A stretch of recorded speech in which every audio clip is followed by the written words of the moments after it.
All right, everybody, check it out. This is something kind of unexpected, just a little impromptu thing. We, over the course of however long, are going to be doing audio commentaries for all of the Spider Man movies. And so we're going to work our way through the Raimi trilogy. We're going to go through the Garfield movies, Spider Verse, and the MCU movies. We'll definitely hit Far From Home once that's available for home viewing. But for now, we're just starting out with the original Spider Man 2002. And this was Malik's idea. And as you were saying, this was mainly just a way to sort of get out your feelings on all of these movies that you haven't touched on in a while, right? More or less. All right. And so, yeah, I'm not going to pass it up, especially this one, since I might as well just give my opinion going in. I think this movie is brilliant. I think this first Raimi movie is the best of the three and a borderline masterpiece, if not straight up masterpiece.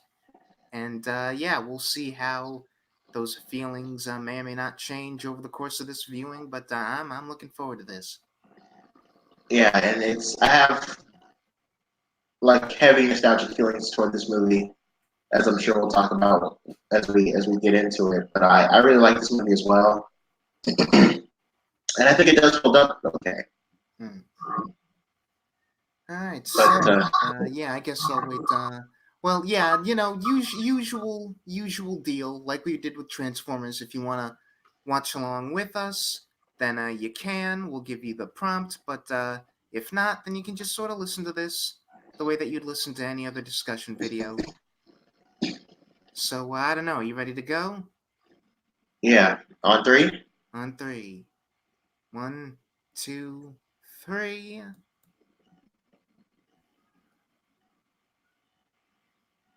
Immediately, I love the score. Danny Elfman's theme is probably still one of the best superhero themes ever, I think.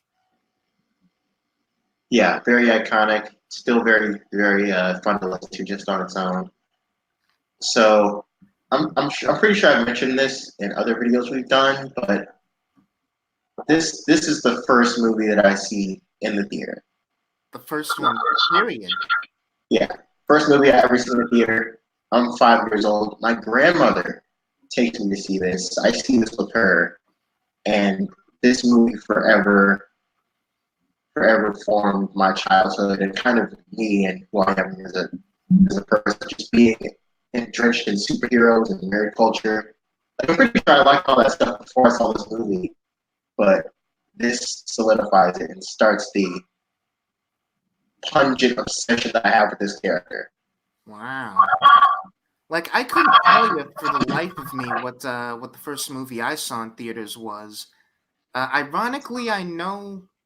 No, wait, no, never mind. That's something totally different. But yeah, I definitely know that I did in fact see this in theaters. I don't have the strongest memories of my first time seeing it, but I know I did in fact see it.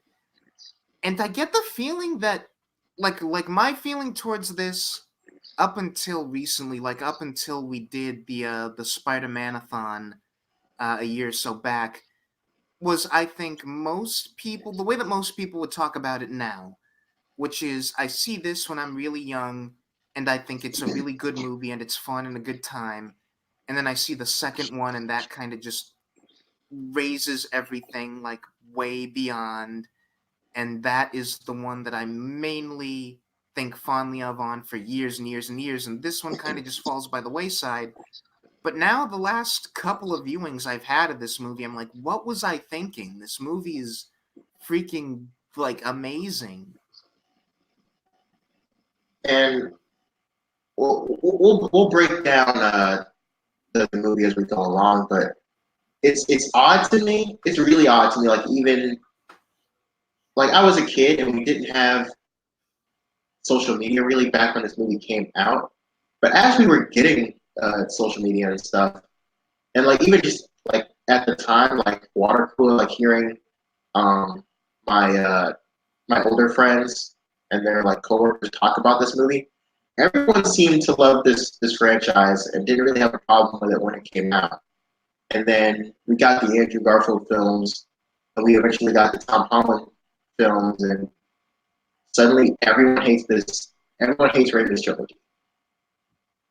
I don't know. I maintain sort of like what I said in the previous discussion we did, that that's a very self-contained camp of people. In my personal experience, the way that it's been has been that you have like people who loved the first two of these movies, and then Spider-Man 3, even though I am like currently in a place where I think it's worse than I've ever considered it before.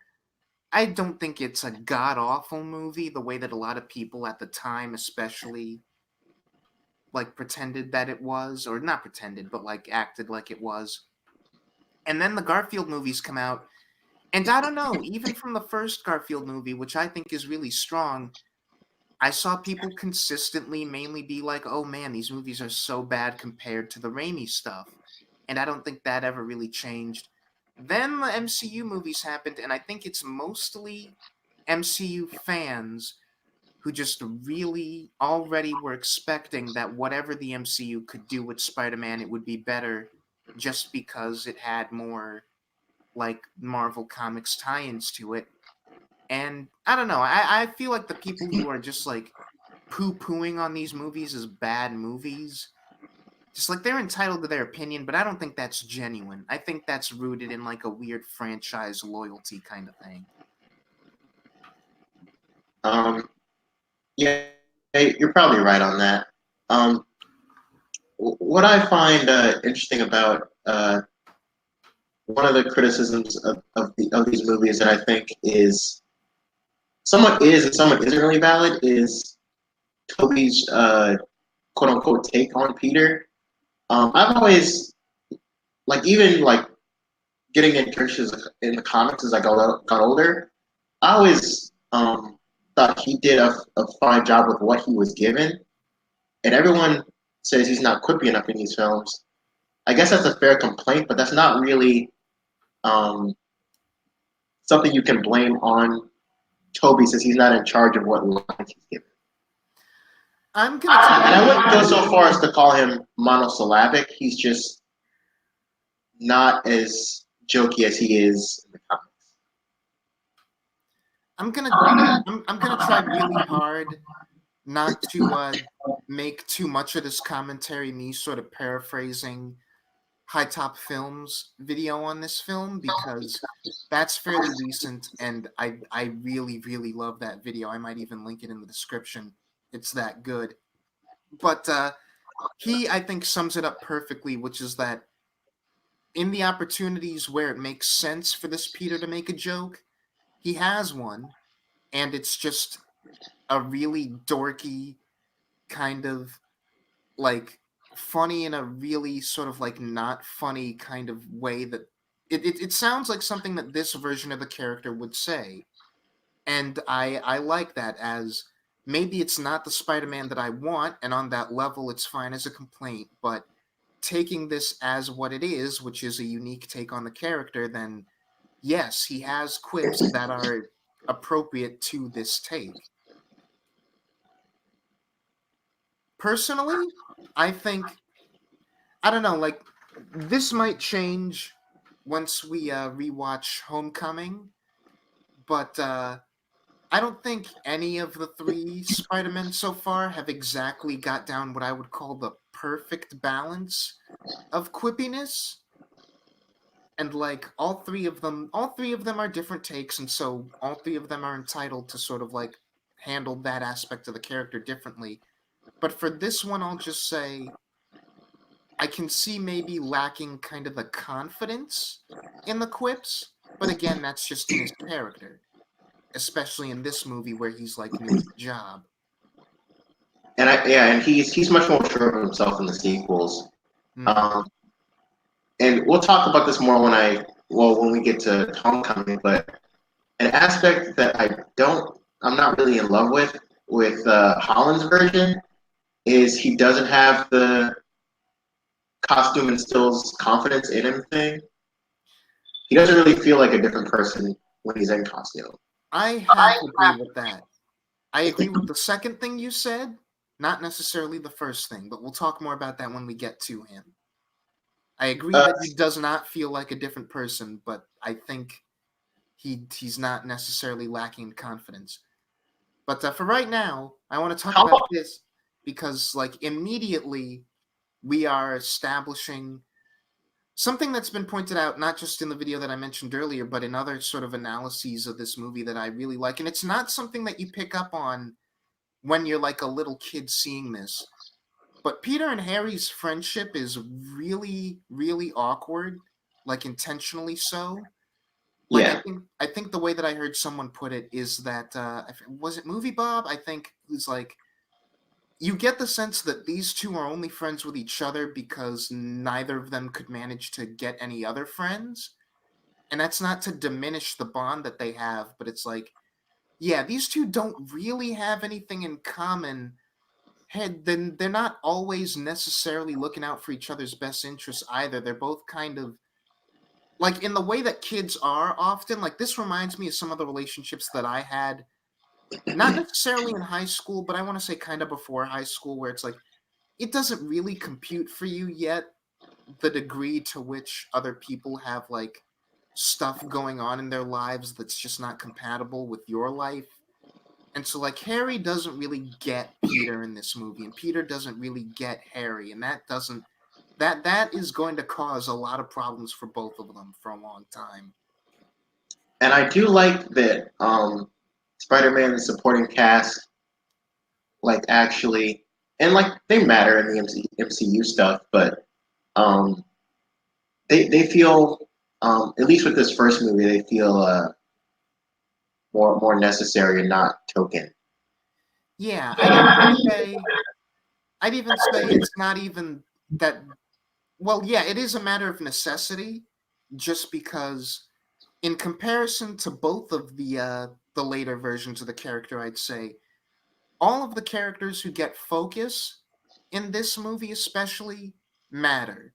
Oh, Like I love the design of the spider here. That it's colored like his costume.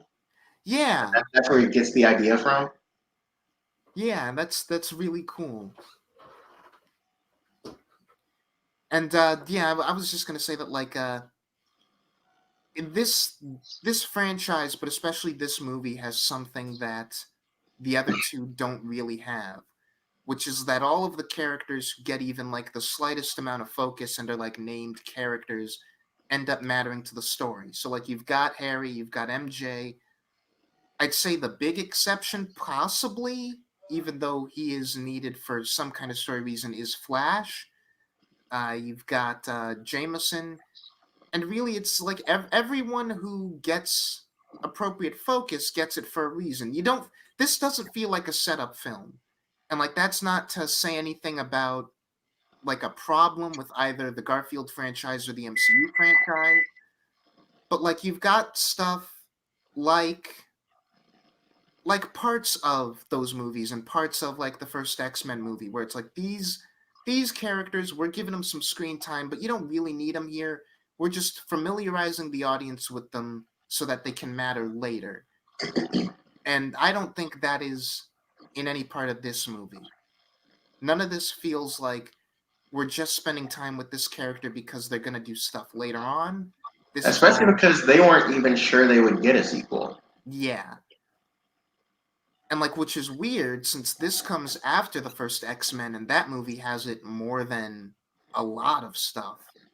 Which is true. That movie does very much feel like an elongated TV pilot. Um, but with this film, we weren't really in the superhero boom yet. Both this and X Men helped to kind of kick that off. Mm-hmm. But we weren't in the era yet where superhero movies were a proven commodity and became the norm. Hmm. Uh, Green Goblin, William Defoe was kind of born to play this role. He can also play the Joker too. He could, but I think I'll tell you why I think he's more suited to this than he is to the Joker because like he can pull off crazy and like we know that and like a weird charismatic kind of crazy that's befitting of the Joker. But and this is even something that Willem Dafoe himself agrees with because he mentioned this in an interview a while back. not even a while back, it was fairly recent.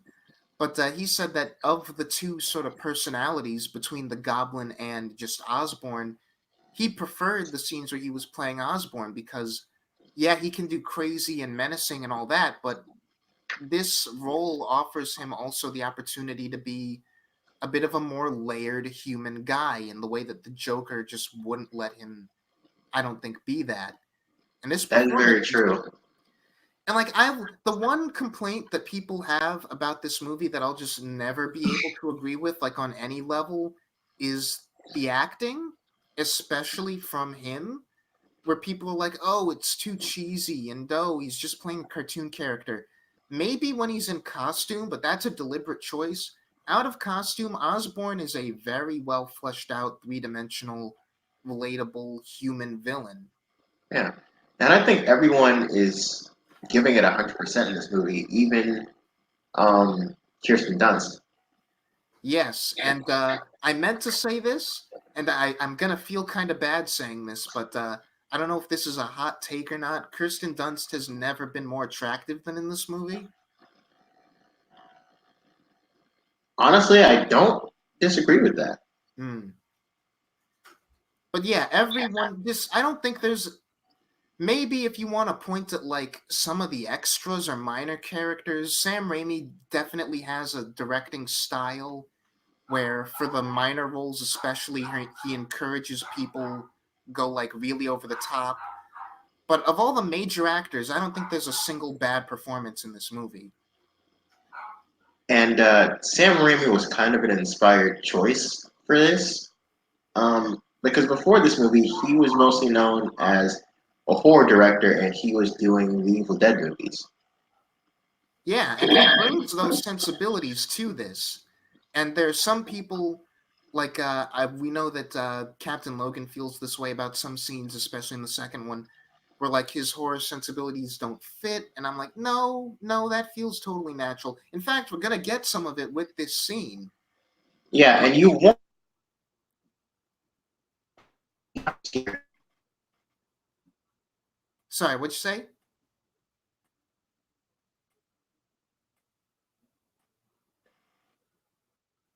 in the. You cut out for a long time there. I didn't hear what And you said. speaking of the, I just said, yeah, you want your villains to be scary, to be menacing, and Yeah, that's actually something that they captured pretty well in the Ultimate Spider-Man comics. And speaking of those comics, it's kind of interesting just how much similarity that version of the origin and this have. They don't come out that from each other, and so you yeah. got to wonder if they were looking at that when they were making this movie. Especially since like my first instinct is always to remember it that this movie came out first, just because it feels like it's been around longer for whatever reason. Even though I know that's not true, it like my first instinct is always to be like, oh yeah, of course the Raimi movie came around first. I'm not entirely sure why that is. It just feels older than it is in some ways. Um, yeah, I don't really have that. Just knowing that the comic started in 2000 and having that historical context. I guess I can see how I can feel that way, but I think I started reading Ultimate when I was in either second or third grade, maybe fourth. Hmm.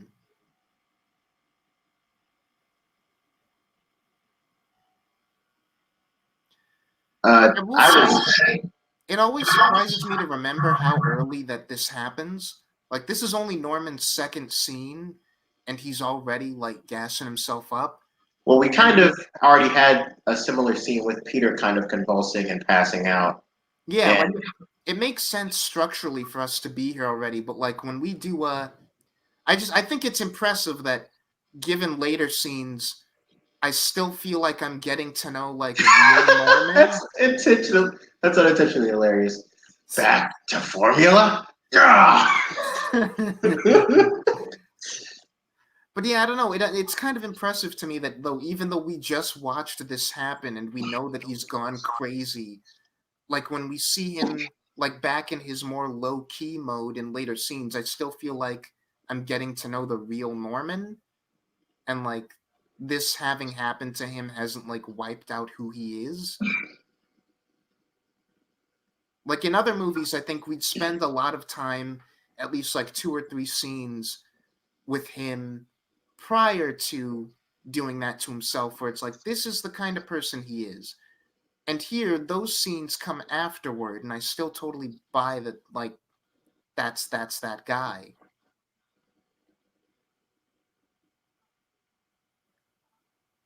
Big change.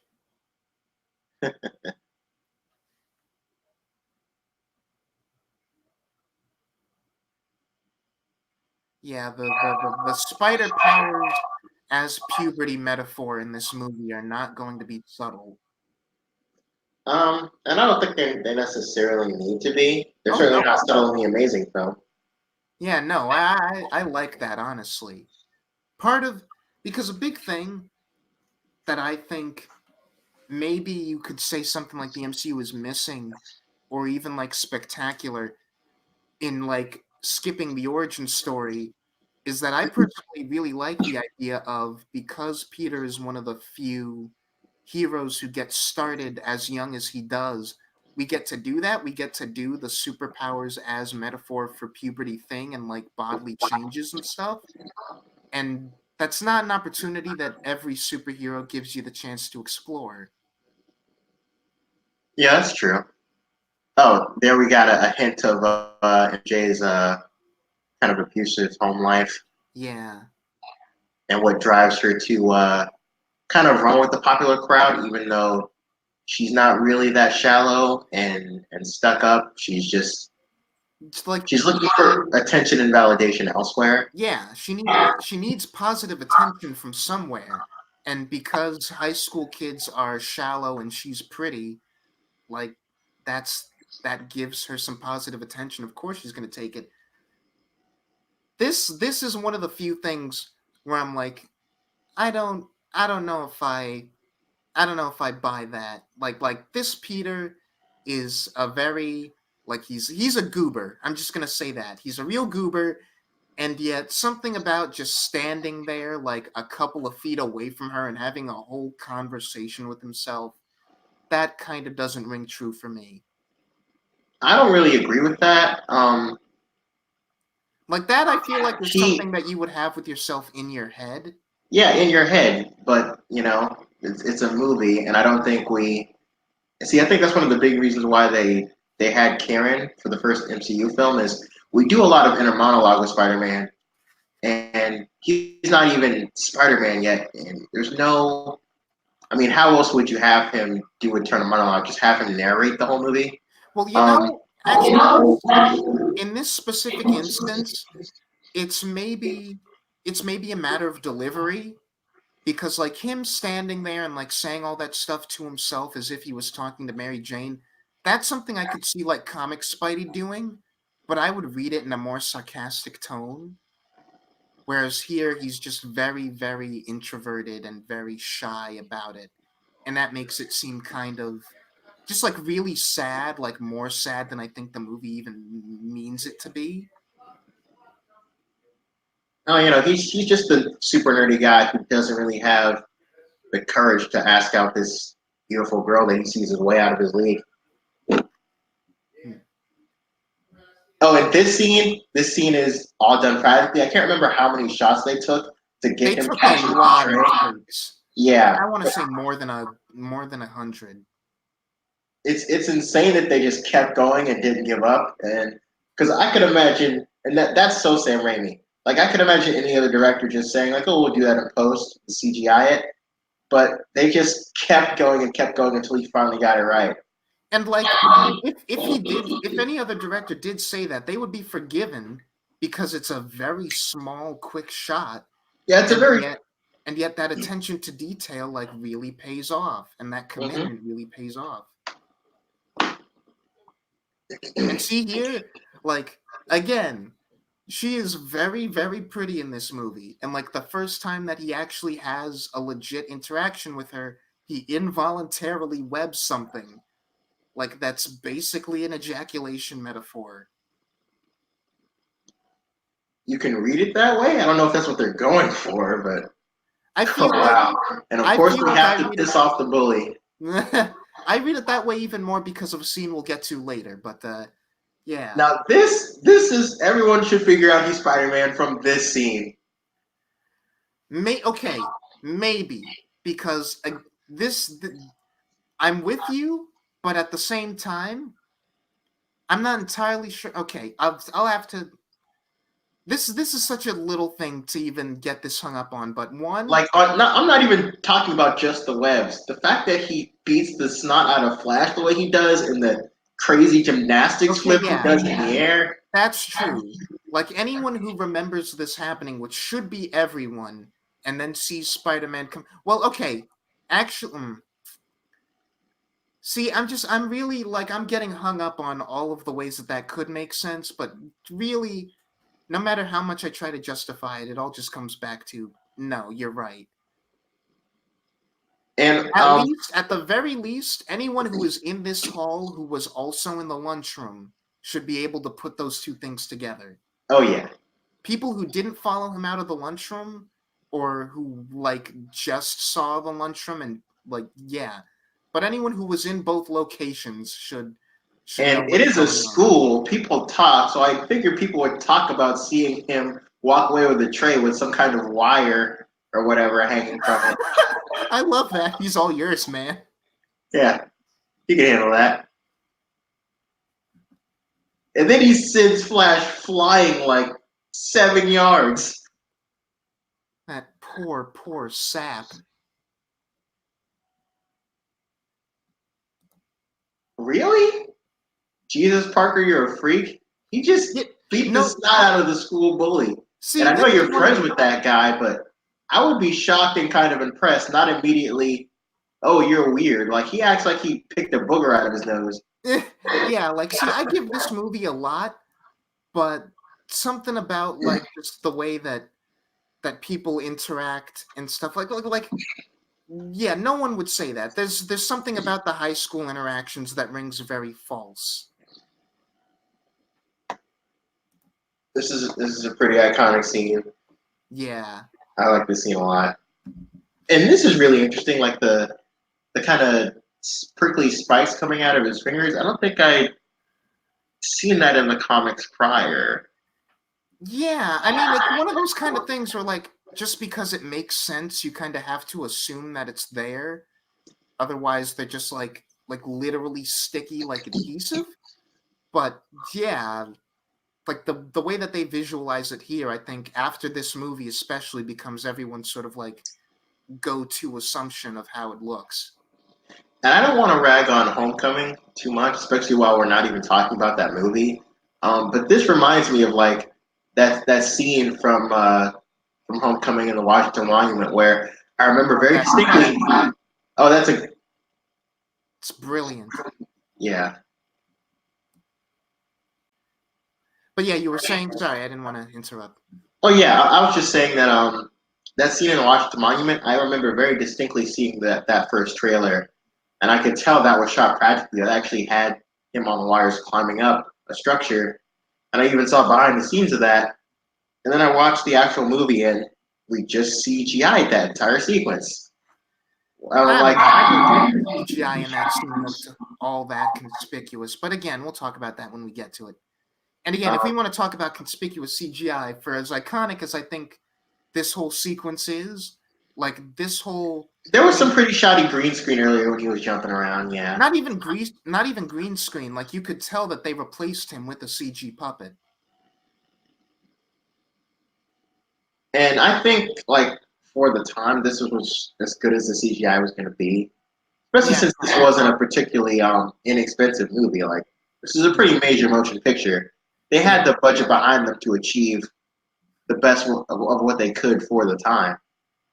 But like this whole thing, like specifically the imagery of him climbing up the wall and him swinging and like hitting his face on the thing, that is stuff that like stuck with me.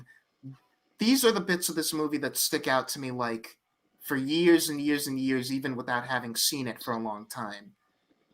It's like I love this stuff. And again, like we waste no time. Like I feel like any other movie would be entitled to like spend a couple of more moments with him like on the ground, like after he just smacked his face in. But nope, he hits the thing, smash cut back home. Yeah, that's a funny edit. Yeah. Michelangelo. Apparently, Uncle Ben's a Ninja Turtles fan.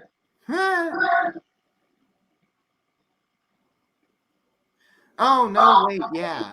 Just because like that makes sense, but it's also another little thing of Peter being a sketch artist and that being a character trait that's one of those things that I like where it's like we don't draw attention to it. It just kind of is part of the character. And like you can pick up on it or you cannot pick up on it. And this scene, this whole interaction is brilliant and I love it. And like Yeah. I meant to say this earlier, but assuming that anyone listening to this has already watched the Spider-Man-a-thon videos, they know that I'm not the biggest fan of Mary Jane as a character come 2 and 3. But in this movie, I love her. She's great. And like this whole interaction is just like it's so great and it's like it's awkward but it's charming and like they you can tell they don't really know each other all that well, not only just based on the fact that he has a hard time talking to each other, that talking to her, but like here they are right next to each other after all this time and they can't quite like get on the same page until she brings up the acting thing and he just tells her to like go with it and like follow her dreams and you can tell that no one has ever told her No to one's do ever that. said that to her. Yeah. Yeah. And she's forced to go back to that negativity every single day when she comes home from school. And the only positive influence she has really, well, I wouldn't even call it positive. It's kind of like that thing of um, like the high school popularity thing. Is just a way of, um, I don't even know how to articulate it really, but like it's not real positivity. You know what I mean? It's kind of like distraction. Yeah. But this moment that she has with Peter, it's a real positivity. And like him remembering her acting in like what did she say it was like the first grade, like that's one of the things that I do buy. Like that's the kind of thing that you say when you're like really really awkward around a person that you've known that long and yet you haven't really gotten attached to them, and that feels human to me.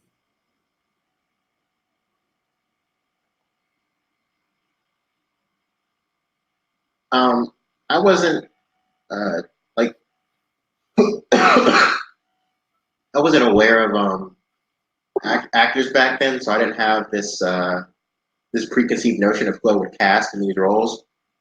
But I think both of them do a good job, a really good job. Yeah, like again, I think Kirsten Dunst's performance maybe suffers in 2 and 3, but part of that is Script. yeah, just her not getting material that's as good as this.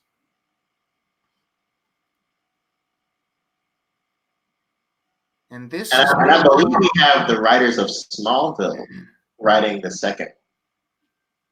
maybe I'll have to check that before we actually talk about that. But again, this is the thing that I mentioned in the review, and I really like it, which is that this is where all the problems start. Where Peter's like, I got to get this card to impress MJ. And it's all based on a misunderstanding because he doesn't get yet that that's not really what she's interested in. Like what they were just talking about to each other, that's what matters to her. And yet she's pulled away by the cool guy with the cool car, and Peter takes that as, okay, that's what I gotta do. And he doesn't fully understand her yet, and that is indirectly what's gonna lead to Uncle Ben being killed and all of this stuff. Uh, to be fair, he, I mean, MJ, I mean, yeah, she's running with the popular crowd. She's running with Flash. What is her reason for doing that aside from, just distracting herself from her home life, really? Oh no, that's absolutely true. But I don't think like the reasoning for her much matters. All that matters is that like for her that is a facade. And like the real her is the one that Peter was just talking to, and he doesn't quite understand that yet. Well, I mean, I don't know how you could expect him to when she just drops Oh her. no, I don't expect him to. I'm not saying this is a problem. I'm just saying I like this as like an interesting facet of the story, which is that of course Gotcha. it makes sense that he wouldn't get that, but it's This is still fun. This is a fun little scene. This is what kind of instilled me with like a childhood like adoration for this character. Like, yeah, this scene, like just goofing around with your powers. yeah. And like he's got web everywhere. Stop points.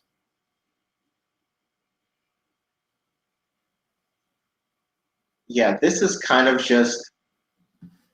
Well, I mean, he's the Norman side is certainly a person, but the Green Goblin is just a crazy, wacky villain, and I like that we can. There are villains like that in Spider-Man stories. Like, not every villain has to have pathos and an interesting character motivation and all that stuff. Some can just be really fun, wacky villains. I do think Goblin's motivation, once we like get to that, is one of the bigger issues with this movie. Yeah, because he kind of solves it when he kills the council, and then for the rest of the movie, he's just being crazy. Yeah, like he has a whole thing after, and we'll get to that scene where he like basically lays out what his deal is, and I'm just not sure that it 100% works. It, yeah, it kind of doesn't. It's kind of like a Power Ranger villain. Hmm. Oh, this is a really strong and important scene. You got to do Yeah. this. And this is another one of the things that makes the Uncle Ben death so strong is because, like, and I'm sure, like, real people who have lost family members have this where, you love your parent or your guardian or whatever. You guys genuinely have a good relationship, but for whatever reason, your last interaction was very heated or, you know, very, like, not positive and you didn't really, like, end things well the last time you spoke. And then they die, and that's the last interaction you had with them. And it just makes that loss that much worse. Yeah.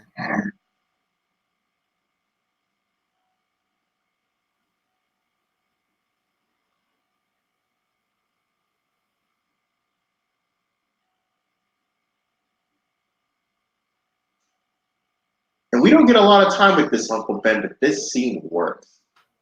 Yeah, that's something that I'm kind of thinking about right now, just because I've never really thought much about it on any of my other viewings, but for some reason it's sticking out to me here. Where you're right, this scene is really, really strong.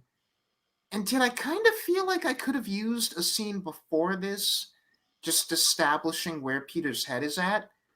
Because they've kind of only had two interactions, this one and sort of like our first scene with Uncle Ben, where everything is kind of chipper and they very obviously get along. And like a lot has changed for Peter in that time. But I feel like maybe we could have used a scene where it's clear that like Peter is being more standoffish with them, or he's like Uncle Ben decides to take him here and have this talk because he and Aunt May are like kind of concerned. And I don't know, just on this viewing, I'm not entirely getting like what they're concerned about. Like we have a scene of him experimenting with his powers in his room, and he's like, "No, Aunt May, I'm fine." And I don't know, that seems like yeah, he's fine. I could have used maybe another scene before this where it's like, okay, what exactly that we like get to see instead of just like being told? What do we see that's like Aunt May and Ben are like, okay, something's a little bit iffy here. Being the Evil Dead fan that I am, I appreciate Bruce Campbell's cameo in these movies that much more. Mm-hmm. And Um, again, and Octavia Spencer of all people. Yeah, I bet that was probably a really exciting thing for her. Like, yeah, kids, I was in a Spider-Man movie. No big deal.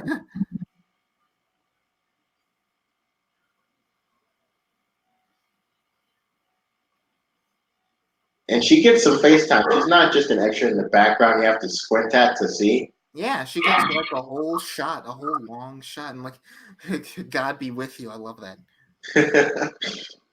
Ah, Bonesaw. Bonesaw is so cool. Bonesaw is ready. He's great. It's Yeah, like he's hilarious. Randy Savage is like eating up the scenery, and I love it. And Bruce Campbell, like he also, I believe, he's the guy telling you what to do in the video game version of these movies. Yes. He's so much fun. Oh, that sucks. And like again, High Top Films pointed out in the video, how cool is it that Sam Raimi let his friend Bruce Campbell be the first person on screen to say the words, "The Amazing Spider-Man." Yeah, that is awesome. That's great. You going nowhere.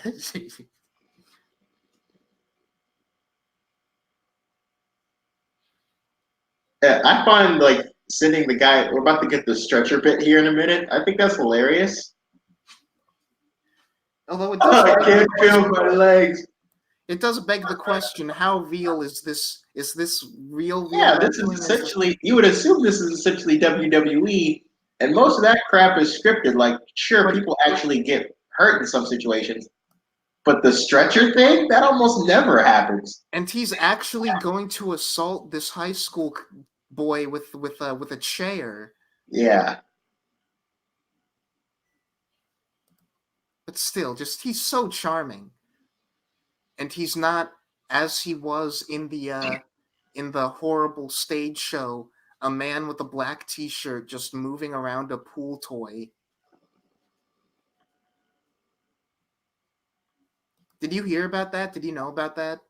I did not. In the Turn Off the Dark musical, Bonesaw McGraw has a cameo, and he's just a giant wrestler like pool toy styrofoam figure, pretty much being handled by this guy. Okay, not. I mean, I still like that joke. Oh yeah, But obviously it hasn't aged well. But I don't know. we were in a different place back then. This is gonna be the rare time that I maybe like lean like more on this issue than you do. I think this is fine. I Yeah, have like zero problem with it, and like the big like Twitter storm that happened where people were like, that joke is homophobic and stuff." It's just I never took it that way. I don't think that's how it's meant to be taken. I think people really overreacted. that is awesome. Like Peter insulting his masculinity and him going for it. That's not Oh, the character being a that's yeah, I get what you're saying. yeah. Um, yeah, we used almost no CGI in that scene. It's pretty impressive. Honestly, yeah.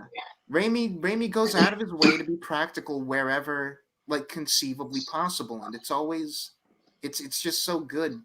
And like I'm certainly in the camp that gets kind of annoyed when people are like, practical effects are inherently better than CG, and we Yeah, can I'm with you complain there. about CG whenever it pops up. And yet there is something so tactile about it, and it really helps this particular movie. Especially because, um, like, upon initial viewing, it really doesn't bother me much at all. But whenever I go back to these, it does bother me where, like, I can tell there are instances where, like, you could have done it practical and you just didn't. Like, there's no real reason in Homecoming when he's fighting those bank robbers that they couldn't have just had good fight choreography and just enhance it with him using webs here Hmm. and there. And just so I know that I'm not, yeah, just so I know that I'm not crazy, what timestamp you on? Let me. Where did I put my remote? Oh, here we go. I am at uh, 42 minutes and 55 seconds. Okay, that's good. And again, like you have people who like some people I think are just desperate for complaints about this movie in particular, where they're like, "Oh, it doesn't make any sense that the guy would only give him like X amount of dollars because he pinned him before the time was up." It's like, no, no, duh. He's being a terrible cheapskate. That's the point of the scene.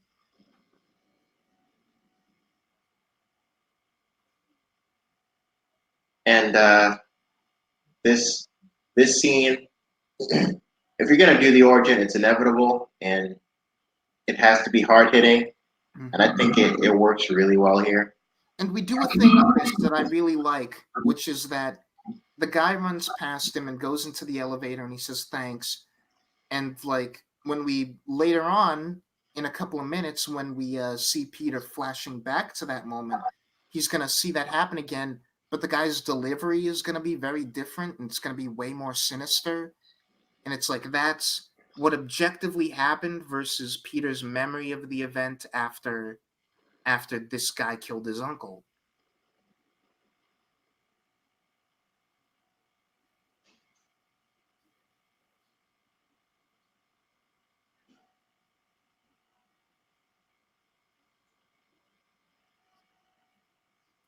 But yeah, and this is maybe also something that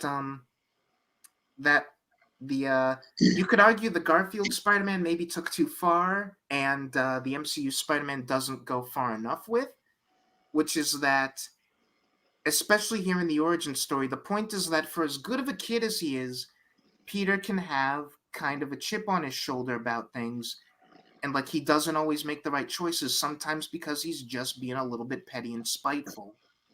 And of course Yeah, that bites him. But he is a yeah, kid. He can make mistakes. He can screw up. He is and it's just not like just and it's not just screwing up, it's like screwing up for reasons of like yeah. failing He can be morally. selfish. He can let his emotions drive him in certain situations. Yeah. Like here you have again, a lot of people like to complain about the acting where it's like, oh, he cries too much, or he looks too wimpy or sissy or whatever. It's like, dude, his Humans have uncle emotions. his uncle is dead. Yeah. Like, I think, you know what I think that is? I think that's partially movies have, especially action movies, have maybe conditioned people to expect heroes to be like way more stoic than people would actually be when something bad happens to them, just because so many action movies are like something really tragic happens and the hero maybe sheds a single tear, or they just internalize it completely and they don't like let Yeah. their emotions out. But that's not this character, and that's Yeah. not That's the not this kind of story character. this is. He's not Blade. Yeah, no. When his father figure dies, he's gonna react strongly to it. He's a really empathic kid. Um, and not to get off topic, but what's crazy about that shot is you can feel the emotion in his eyes, even though he keeps his expression emotionless. Yeah, This is a really great scene. yeah. This whole thing, I love this so much. In part, again, it's another one where you can kind of tell when we switch him out for CG and stuff. But I really don't care.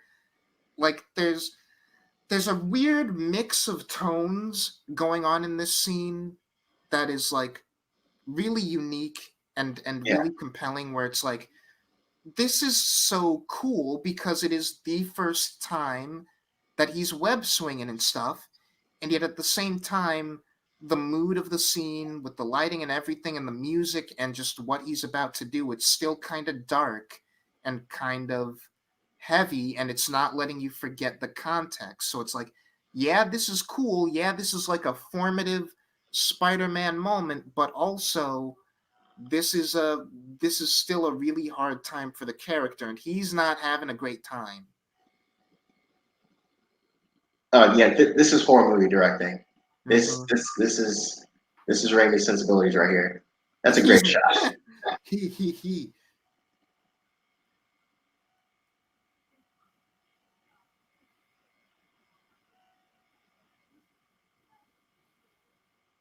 And we're coming up on the moment that Cap keeps saying that um, it's hard to tell whether or not Peter pushes the guy in this scene. I don't agree with that I at knew I all. remembered somebody saying that, and I Yeah, never like understood it. never Like, understood that. Like he twists the guy's arm, he drops his gun, he stumbles back in a panic, trips over a pipe in the ground, and then just falls through the window. There's nothing to interpret. It's very clear and decisive what yeah. happens in this scene. I also And just Peter like obviously didn't push him. him coming down like that and then going back up. That's great. Yeah. And that And scene you talked about where he remembers it differently, that is really interesting. yeah, Right here, he just trips over a pipe and falls. It's I'm clear not cut. sure You can how definitely tell I'm that not Peter's sure not how else you a could murderer. possibly interpret that. I mean, yeah, one would assume that Peter definitely went here to kill this guy as opposed to take him to the cops, but he didn't. He managed to get out of that, incidentally. Like that guy trips and falls. Peter is not a murderer. Yeah, no. And like personally, I'd have liked to know like how that would have played out had the guy not drawn the gun back on him in the first place. Like obviously it doesn't make any sense that he wouldn't, but like Peter's still in that moment. Like he has to make a snap judgment because he's still internalizing everything. And I just realized that that's what that Spider-Verse is referring to, that moment with him on that statue thing. Like the one that he always walks out on when he's like, for the last however many years I've been Spider-Man. Yeah, there's it's a great callback. This scene is I remember finding this scene terrifying as a kid, but whenever I go back to it, like even when like I finally became a teenager, this scene is kind of unintentionally hilarious because we immediately cut from the explosions to the hats getting tossed up at Yeah, high school yeah, graduation. that's a really odd transition. Yeah, Although I'll say, like, this is one of the scenes that, until recently, I did not remember this movie. Like, there's some scenes that, for like the majority of my life, just stick with me as like, oh yeah, I remember that, and this is not one of them. This is a scene. it's such a weird transition. And what makes that scene even funnier is the way the general screams before he dies. Like, they didn't even give it a second. Like, they just go No. straight into it. And move on. We're at graduation now, kids. Yeah, and Meanwhile, like, come on, Norman. I know you're in a weird place and like you're not the most personable guy, but parenting skills, please. Like your son graduates and your response is like, not the first time I've been proven wrong. What the heck does that mean? You're gonna like clearly you've already given the kid a complex. What is your problem? I'm like, poor Harry. if I'm not mistaken, we did this in Ultimate 2, where it's like Norman values Peter more than he does his own son because his son isn't as smart as he would like him to be. Mhm. And like again, this is layers to Peter and Harry's relationship that you don't necessarily pick up on when you're younger, where it's like clearly Peter is like Norman looks at Peter the way that Harry wants Norman to look at him. And like he takes pride in all this stuff that this kid who he's just met has done. And and again, Harry like goes over and looks to MJ like being broken up with Flash. And like we already know, we've established previously that Harry is attracted to MJ too. And so I think there's this kind of interesting thing going on with both of them where like just like MJ, Harry isn't getting what he wants from his father, and so he's looking for positive validation and attention wherever he can get it. And so Harry ignores him. I mean, Norman ignores Harry in favor of Peter, and Harry, without even any dialogue, you can tell what he's thinking is like, well, okay, I guess I might as well see if MJ is interested because I have to get my love from somewhere. Yeah, this is the scene that I see a lot of people use as footage when they talk about how this version of Peter cries too much. He Really? just lost his uncle. Why is that a problem? And like forgetting for a second that whether or not it just happened, like speaking from experience, it doesn't matter how long ago something happened. This is Everyone like, grieves differently. yeah, and like this is the first like in-depth conversation that he's having about it as far as we know with the other person who it would have affected most. Like on screen at least, this is his first time really processing it, processing the fact that it was his fault, and yet he also has the issue of the other person that I love most is in the room with me, and I cannot tell her about the details. And that is going to screw with him. It doesn't matter if it happened last week or a year ago. When he talks about it with her, that's going to bring a reaction out of him. And I love that we get him to that place in the second movie, and he Mm-hmm. bites the bullet and tells her. Yeah. That's one of my favorite scenes in a Spider-Man movie. It warms my heart and brings tears to my eyes every time. And see, like this is great because again, this is Raimi being practical, and it's in a way that you don't even think about. Where Yeah. like we have POV shots of Spidey swinging through the city, and all of it is in camera. And like I love this. I love the approach here. Yeah, Where we're not showing you the costume right away.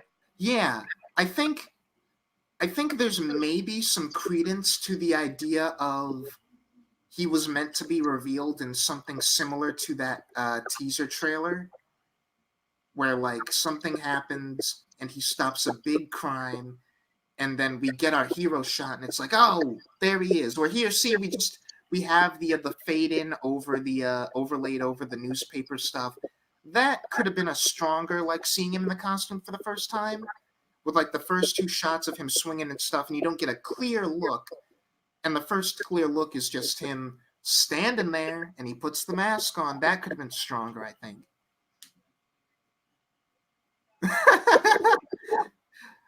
I remember this is back when in family friendly stuff we even had to cut away from people saying but. Yeah, that's a little weird. They have like that was a weird thing for a little while where but was one of the words you couldn't say on family TV. I don't know what the deal with that was. And then here we go. Here's the man himself. Ah, perfect. Literally born to play this character. Yes. They can't wait. They're about to.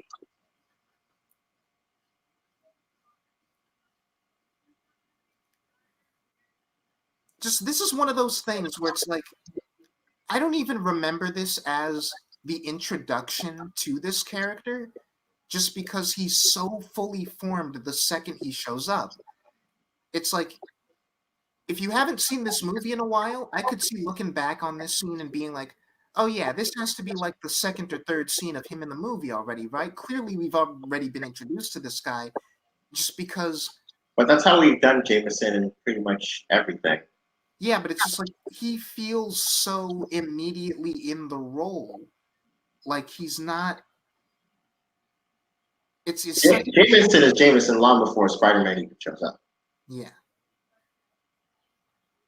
I'll make him infamous. It's great. And I never thought it's the only major recasting out of a previous franchise that we ever did in MCU. Never thought I'd see that. Mm-hmm. That kind of blew my mind in Far From Home. We got to that post credit scene and they had him there. And again, like I made my stance clear on whether we're gonna keep going with those. I think we are. And assuming that we are, I'm still very much in the camp that says he's going to show up again. That was not a one-time thing. And like, see this, I like this. I like her like feeling the need to lie about like what she's doing because not only is that obvious embarrassment on her part, I think that's also it matters to her specifically what Peter thinks of her, and so she wants him of all people to think highly of her and think that after that conversation they had that she managed to achieve her dream. Well, like anything, it takes like anything worth having. It takes work to get there. Yeah.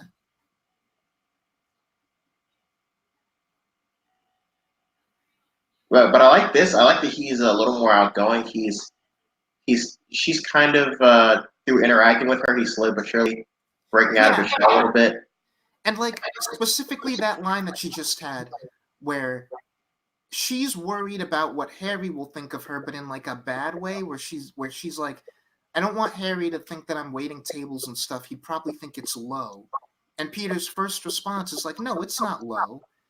Where it's like she has all of this insecurity, and like we'll see later that for Harry it's somewhat founded just because he is a rich kid and he's like so informed by his dad's standards, and Peter just does not have any of that. There's no need for artifice with him. No, like later on in the movie when they're at the big kind of festival or whatever in the middle of the city, um, he looks at her dress and I think the first thing he says to her is, "Oh, why didn't you wear black? My dad likes black." Yeah. He's not even really with MJ because he genuinely likes MJ. No. Like again, I'd say he's attracted to her and it only makes sense because who wouldn't be? But also, again, one, he's looking for attention because he's not getting it from his dad, and two, he's you know what I think? I think in part, not only does he want attention that he's not getting from his dad, I think Harry views MJ almost as a way to do that, as like, look, Dad, I have a girlfriend. Isn't that something kind of impressive? Yeah, I think that's definitely what it is. And here he's trying to like ingratiate himself more by like getting his dad to offer Peter a job. And I like the way that Norman just like lights up at that prospect. Well, now that I think about it, um, well, they just had that exchange where it's like Harry hasn't mentioned her. Yeah, I figured, if that's what it is, if his sole reason for being with MJ is just about his dad, that he would have told her about it the second they got yeah, together. you know what? I'm probably wrong. I'm probably wrong about that. It's probably exactly what I was suggesting earlier, which is that like he does think, or at least worries about Norman thinking that she's like lowly and stuff. Yeah, because she doesn't come from like any kind of rich standing or status of wealth or anything like that. Hmm. And yet it's not even necessarily about wealth because like Peter's again, he really loves Peter and he just had that whole thing about like Peter he respects that he's trying to make it on his own steam. Just like you know what it is? And like I keep forgetting this, but he's going to mention at some point in one scene Harry's mom. And like Harry's mom just straight up ditched and we get the impression that she was a gold digger and that gave Norman some insecurities. So I think he just worries about that. It's a really complicated. The fact that we're talking about it this much, I think, is to this movie's like favor because the relationships here are just so complicated and nothing is simple. Um, the photographer newspaper thing with Jameson, I think, is a really interesting staple of the character, but something that's unfortunately so dated that Yeah, the MCU kind of had no choice but to get away from it, and we even got away from it with the Andrew Garfield films, and we only kind of hinted at Jameson. We gave him like a one like notice of his existence in the second Amazing film. yeah, we give him one line in an email, which, to be fair, is in character, which Yeah. is that Peter emails him the thing and is like, I think maybe you're being a little bit too tough on Spider-Man. I think maybe he's a good guy. And the reply comes back seconds later, which is just wrong. That exchange that he has with Betty Brant is really funny. Yeah. But yeah, you're right about just how it's an unfortunate fact that I think a lot of people who want a more quote unquote traditional Spider-Man going forward just are having a hard time getting used to, which is just so that newspapers don't really aren't.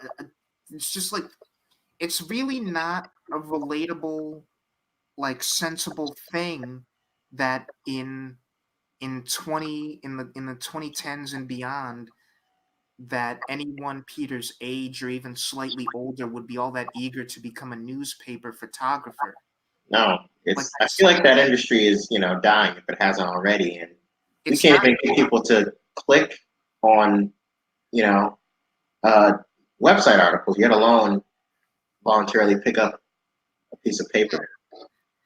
And like this I suppose, like again, I don't want to make this too much talking about parts of the franchise that aren't this movie, but just because I feel like this is maybe the most appropriate place to bring it up, it's just like people really worry about the whole taking Jameson and making him Alex Jones pretty much, where he's got like the really, really sensationalist like web show that's just again, I don't know, I feel like that's in character. Like that's what you do with that guy in 2019. Maybe make him less malicious than the actual Alex Jones, who's just a monster, but like that's he would be that guy who takes advantage of what the new big news outlet is, which is the internet, and like in video form specifically, and like spreads whatever lies he happens to believe and make sure that it gets the most attention possible. And that is very much the MO of modern sort of like conspiracy theorists and people like that. Yeah, for I sure. really like this song. Like my first thought, like watching this movie like a week ago, was like, yeah, I want to listen to this song by itself.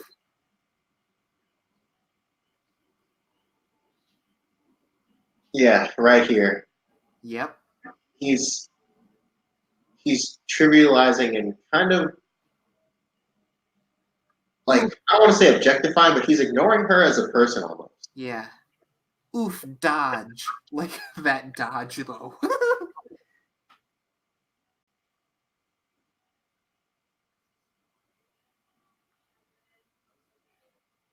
And again, the dramatic irony of like, had Norman waited like 2 seconds, then his son and MJ would have been out of harm's way when he did this. And I He don't think he really even seems to care. Like a brick or like a boulder or something smacks Harry in the head and he's knocked out. And like I don't even think that it's that he doesn't care. Like you could say certainly that that's a possibility just because the goblin is nutso, but or maybe he didn't even notice that his son was there.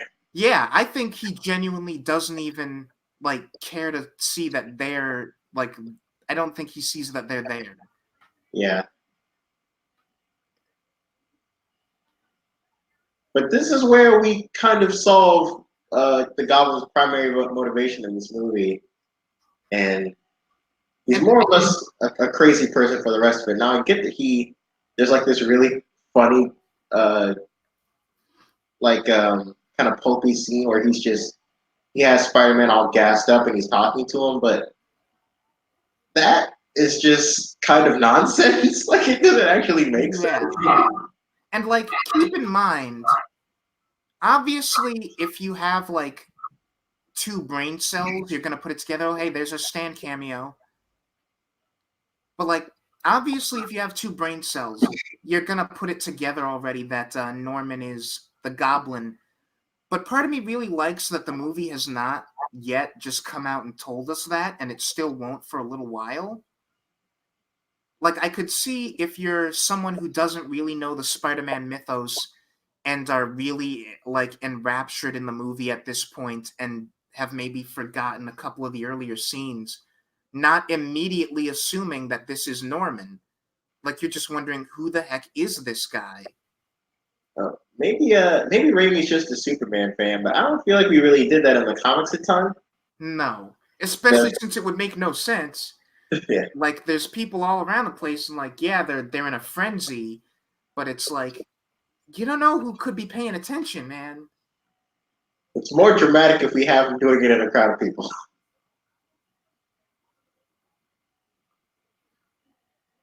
It's Spider-Man. The delivery of that is so funny.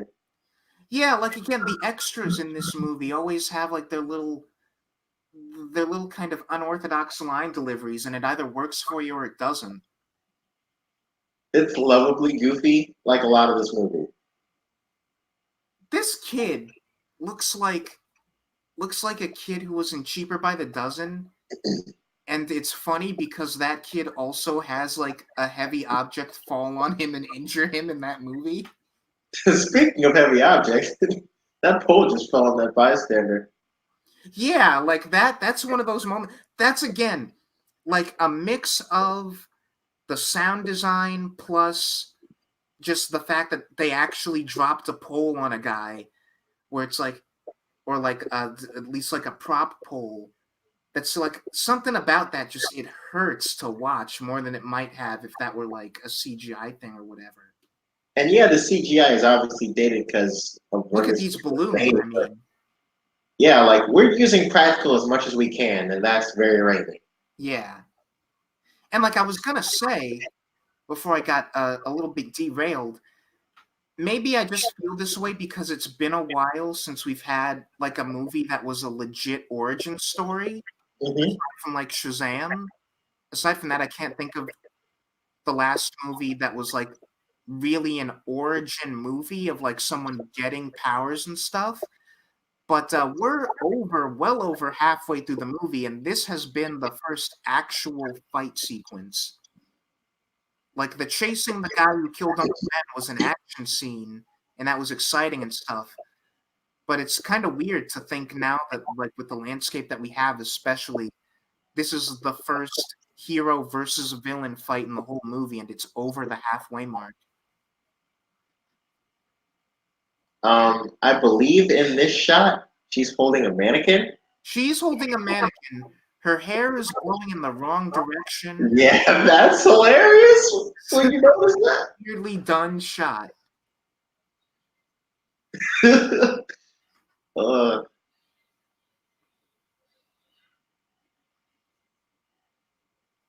I'm trying hard with every scene that she's in to just not go, she looks amazing.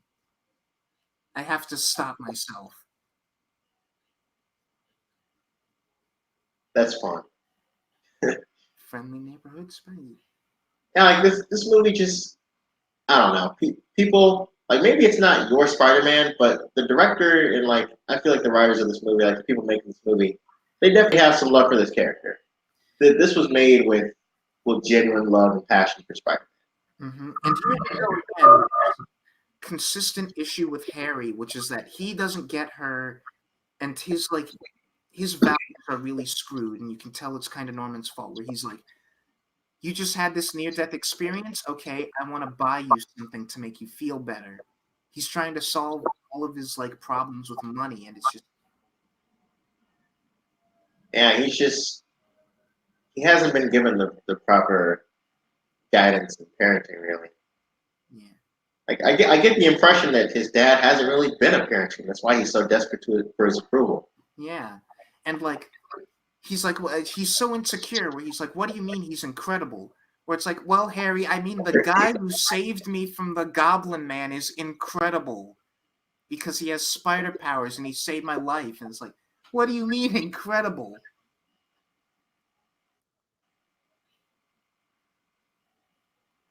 And like I don't know, there are people who don't think that James Franco is great in these movies, and I'll have stuff to say about him in the second and third one. But here, like the character that Harry is, with just how insecure he is, and how kind of he's really trying to make things work, but he just doesn't have much in his life that's really going for him the way that he wants it to. And I think Franco's playing it really well. He's just so put upon. Yeah, And see here, it's not until this scene where like if you're just a layman in the audience, it really comes together for you that like, oh, Norman and this guy are the same guy. and he's got this split like insane split personality disorder Mm. caused by the experiment he did to himself. Yeah, like even if you did put together that it's him, this is the first scene where it's obvious that it's like he didn't do that on purpose. Yeah, and this is, of course, insanely well acted. And like I know I said that I and also Defoe like the more layered, like normal Norman stuff, but also It doesn't Norman, really work without the other. yeah, Goblin Norman is so great. And you know what's something I just noticed? Like I don't even know, like he in the mirror throws away that glass, and you hear the sound effects, so you know that the glass actually got thrown.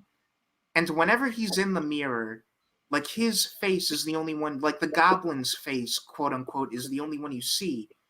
So like it's not cheating. Like Norman's body is actually making these expressions and moving these things around and stuff. Yeah, it's really simple in camera. Like it's a great way to efficiently tell your story in camera. Yeah. And like when he throws the glass, we keep actual Norman off camera and he walks into frame like the second afterwards. So it's like again, that's such a great little thing.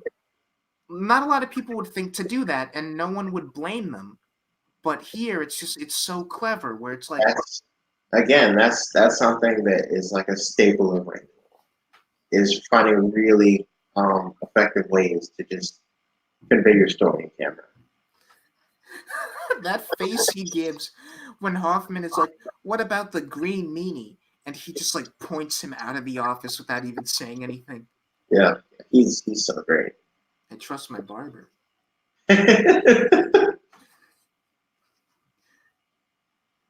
Sue me and get rich like a normal person.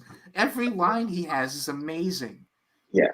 And like again, this is something that all three of these movies have, and I'm gonna make a point out of praising it for all three of the trilogy, which is like I think Raimi has a better handle than maybe anyone else who's ever made a superhero movie on tone and pacing. Where this movie has so many memorable scenes that you don't think of as coming one right after the other, and yet they do. Like, I don't think of this scene generally as coming like immediately after the Norman talking to himself scene. And I don't think of the Peter and him talking on the rooftop scene as being the very next thing that happens, and yet it is. And that speaks to, I think, kind of like there's this weird ethereal quality that these movies have where they make it feel like time has passed in the space of a single cut, and not a lot of other movies are able to do that. That we talked over it, but a little bit earlier, when right before he gets gassed, he does web up Jameson's face and throws a quip out. Yes, I just wanna I love that just so wanna put much. a pin in that for the people who say we don't get enough joke to Spider-Man in this movie.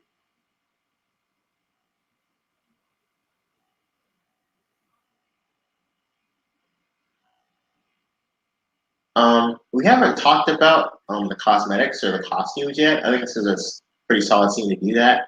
Yeah. How do you feel about Green Goblin's costume?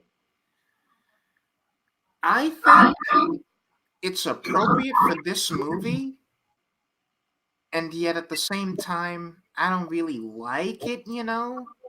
Yeah, I get Like that. like the people who compare it to like a Power Rangers costume are like 100% on the money, and I'm like, if this showed up in an episode of Power Rangers, I'd probably love it there. But here, there's just something like I don't know, and it's not even that it doesn't necessarily reflect like the classic Green Goblin look. It's just like there's something about the And way to that be honest, I've never been in love with that costume either. me either, but there's something that's like, and you know what? It even shares what the classic Green Goblin does have, but in a different way, where it's like it does not feel of a piece with the Spider-Man outfit. And of course, that makes sense. They were made different ways by different people with different sensibilities. But if you'd told me, like, let me put it this way. If you told me that the goblin costume was something that was designed for another movie and then put in this one, I would believe you. Um, I wish like that setup we talked over it, but that setup that he well not setup, but the stuff that Motivation? Green, oh yeah, the stuff that Green Goblin tells him about, in spite of everything you do for them, eventually they're gonna hate you. I wish we actually got to see him deal with some of that in one of the other movies. Yeah. It's Even not really though, a thing. Like everyone loves him in Spider-Man 3, and no one really hates Spider-Man in Spider-Man 2. Like his Peter Parker life is kind of in the toilet in that second movie, but Spider-Man wise, he's fine. yeah. And that, the fact that Peter himself never really has to grapple with that, I think, well, on the one hand, you could argue that he shouldn't have to grapple with it because for the purposes of this movie, Norman is just wrong and like he That's true. doesn't know what he's talking about and the movie is making that point for it. But I think there's something about the fact that Peter never has to grapple with that sort of underlines how much I'm not sure that that works as a motivation for Norman because now we're fully into the part of the movie where Norman got what he wanted and now we're maybe kind of grasping at straws for him to still have a reason to be flying around and doing stuff. And if you want to say he took the formula, it made him crazy, he's not in his right mind, so naturally, like the philosophy that he's expounding in that scene, I believe that Norman like believes that mindset. And if you just want to say, oh, he's crazy, so he's taking the stuff that Norman naturally believes about people and just using that as an excuse to do whatever he wants, then fine, I guess. Oh, I I would this have given that another pass. I would have put a little bit more thought into, okay, why really is he doing all this stuff? And why does he care so much about Peter joining him? Like, what is he even gonna do? oh What is yeah. his plan now? Okay, so this scene, I love this scene. I think it's a great way to contrive him not wearing the mask. Just have it downpouring. And we got that great wide shot of him running across a building and trying to put the mask on, but it's downpouring, so the rain keeps getting in his mask. Mm-hmm. So he's just like, screw it, I'll just fight without it. And like the something about this is so great. Like, and I think even the sequels lose this to a degree. Oh, Where it's and like, that action scene was all practical. The webs were practical. Him being on the side of the building was practical when he pulled all those guys back. That's really cool. yeah, like when we get to like big superhero villain, like big super villains with Doc Ock and Sandman and Venom and stuff, we kind of naturally, to a degree, have to lose at least a bit of the practical element. And Yeah. there's something great about the fight scenes in this movie that's like, it's like everything is in camera, like we said, and it's got like the old timey like people slapping meat sound effects for punches and kicks and stuff. It's like it's so cheesy, but it's so appropriate. And it's a product of its time, but it's a damn good product. Mm-hmm. I love this track. I love just this whole thing. It's so great. And like I've heard people in the comment section of my videos who are like, you get on her case for like basically infidelity across movies 2 and 3, She but not basically cheats on Harry here. yeah. And like that's a problem, and I agree that I would not condone someone doing this. But like I don't know, it's a little bit iffy. There's a little bit of leeway for Yeah, we don't have the relationship clearly defined. like very clearly, obviously she and Harry's relationship is not in a great place, and also he saved her life twice, and also it was just a kiss and not like a promise of a relationship going forward or anything more than that. I still would not condone kissing another person behind the back Especially the of way your she did. partner, but like this is the least worst thing she could have done as far as going behind her partner's back. Let's put it that way. Yeah. And then there's this scene. So like, see, just We okay. transitioned almost straight into another action scene. Yeah, and like, see, now that we're in the second half, we're going straight into action all the time. But I don't know. Like, I really, really love this movie, and yet the Goblin is such a big part of it, and I have my issues with him, where it's just like I don't understand when he's like, "All right, Spidey, join me." Like, join you for what? Assuming Peter says yes, what is his plan? Just like the He two of has them ransack and dominate New York City? Is that it? And then like Peter says no, and he just gets really hung up on being rejected. this is great. I love Spider-Man's like tension with the police, but they're like, you know what? Screw it. We'll be here when you get back. Go and save those people. And like police that are reasonable enough to say, yeah, go save the old lady.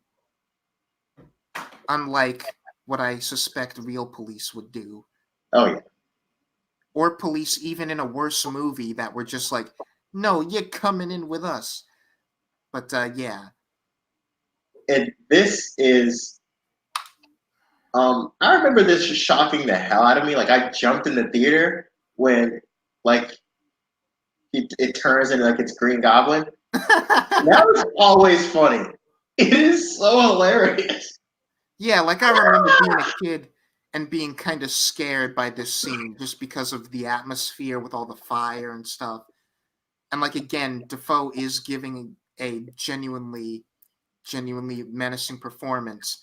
It's And like, it's crazy how well his performance comes through, even while his face is covered by that ridiculous helmet. yeah, it's like it's you who's out, Gobby, out of your mind. See, like that's That's fun. that's cheesy, but in like a genuinely endearing, funny way. Like I can totally see comic Spider-Man saying that. Yeah. Ah, ooh, I hate And seeing I like people that. Like like we I cut up Spider-Man, he's not invulnerable. Like yeah, I would like it's definitely add those touches in with like him or Daredevil. That's why those are my two. Well, that's not one of the only reasons, but that is an aspect I like and why they're my two favorite Marvel characters. Um, well, I don't know. People complain a lot about other superhero movies like showing their characters be invincible and stuff, and I don't really get that complaint. Like I feel like we haven't had a single Marvel movie in a long time that hasn't in at least one action scene had their hero get like cut up and bloody and stuff. Maybe it's definitely never as much as Daredevil, but like and like I like that for two reasons. In that yes, it makes him seem vulnerable and human and stuff, but it's also a very natural way of setting up this plot point where this is where Norman starts to suspect that that Peter is Spider-Man, and it's because he doesn't cover up that cut. and having to handle the secret identity thing is a staple of this character and something that I initially, like when I first saw the the ending of Far From Home, was like, wow, they're taking that away. It's going to be interesting to see how they do Spider-Man moving forward. Hmm. And after seeing that movie three times and noodling on it, I'm like, did they even have a decent plan for how that would go? Like, because in the comics we did the Civil War storyline where he revealed his identity purposefully, and then they got shot and everything. But we didn't know Yeah, how to keep telling Spider-Man stories after that, and we eventually just retconned it. yeah, you mentioned that in the rights discussion. Personally, while I would hope that they have a plan moving forward, and I think that they at least have a modicum of one, I'm not someone who necessarily thinks even when you end on a big cliffhanger ending that you have to have your whole next story planned out. Like I think there is merit to the practice of okay, let's put ourselves in an interesting corner and then work out how we're going to get ourselves out of it later if we get ourselves out of it. Um, But I'm not. also, I was thinking after both of the goblin fight scenes and the way that the scenes are sort of staged and the way that the plot plays out, I have less of a problem with it here.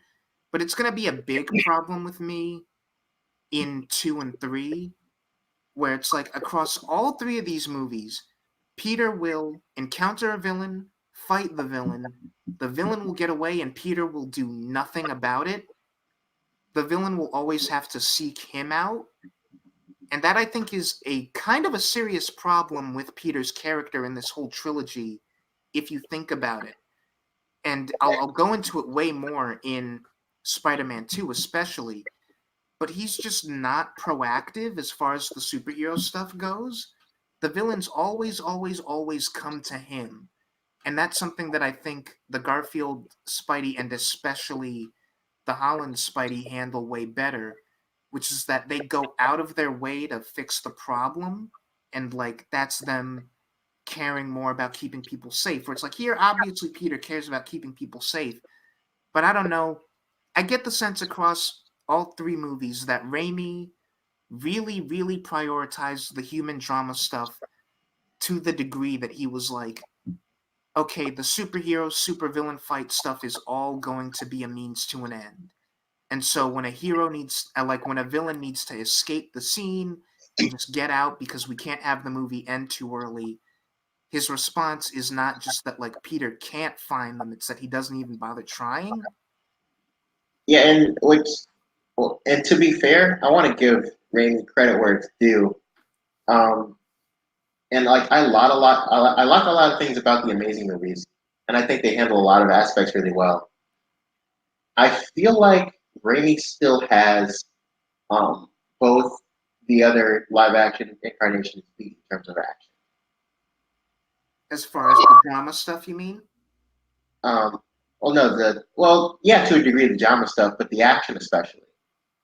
The action, I don't know. I feel like there are specific scenes across just all of these movies where I'm like, a lot of. I think each of these movies. We'll get to it, but I think across all three of these franchises, there's a pretty decent mix of not entirely memorable action scenes and really, really great action scenes.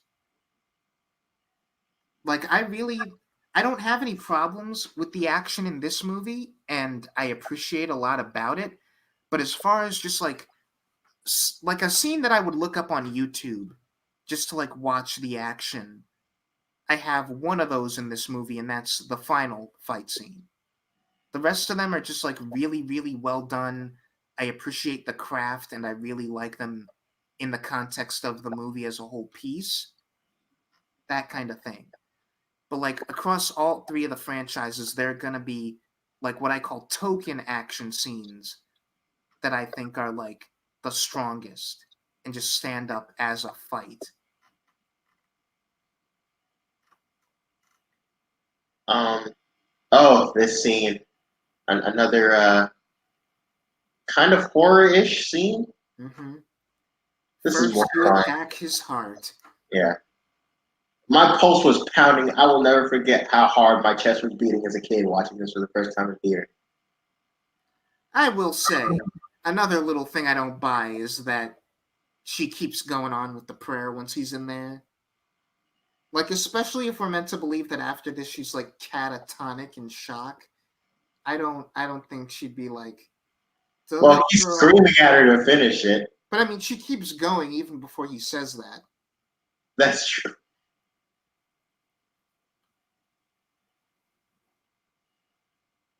Oh, and that's when he puts it together. And that's great. Like, just his face as the door closes.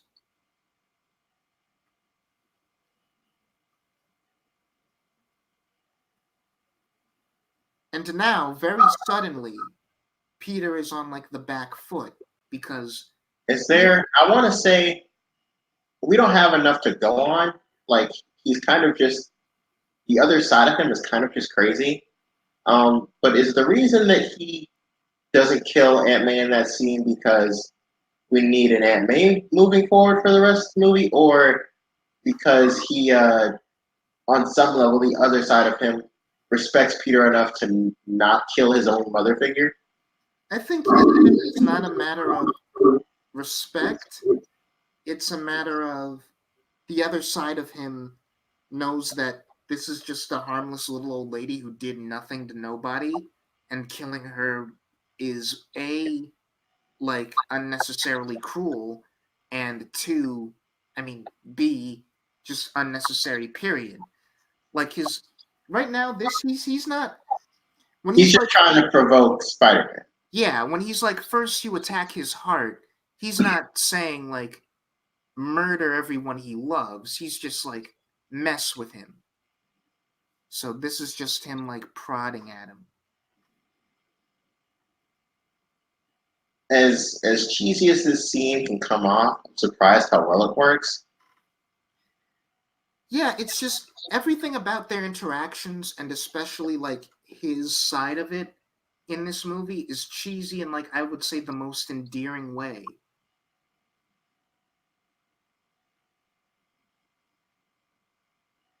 I think this was also a really well marketed movie. Like going back, I remember like when I was a kid, like I watched this movie religiously almost every other day that I came home from school. That's how much I was obsessed with this movie and obsessed with this character.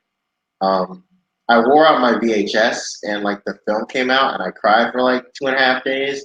It was pretty bad. Um, but like I want to say like maybe 2 3 years after I finally like DVD was a thing and that was in like prominence. I finally looked at the behind the scenes and looked at all the TV spots and trailers that they made. They're all really good.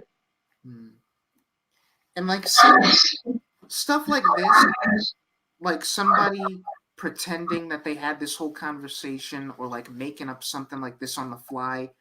In any other story, that would give me like huge secondhand embarrassment because they play it for like awkward comedy. But here, it's just so earnest. Like he's so earnest this scene.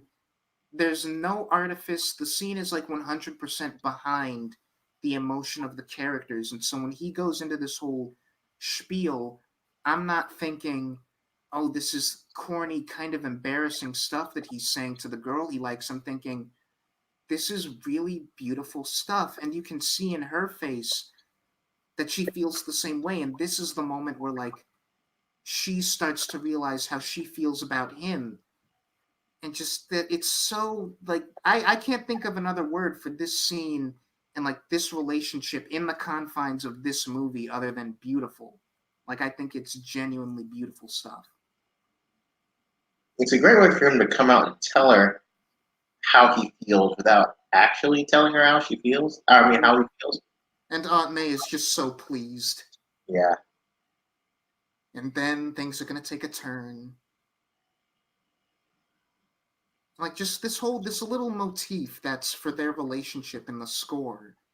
Like that's I love it. And there's Harry. And like Yeah. I love that. I love nothing needs to be said, nothing can be said. It's just cut, and like the awkwardness just speaks for itself.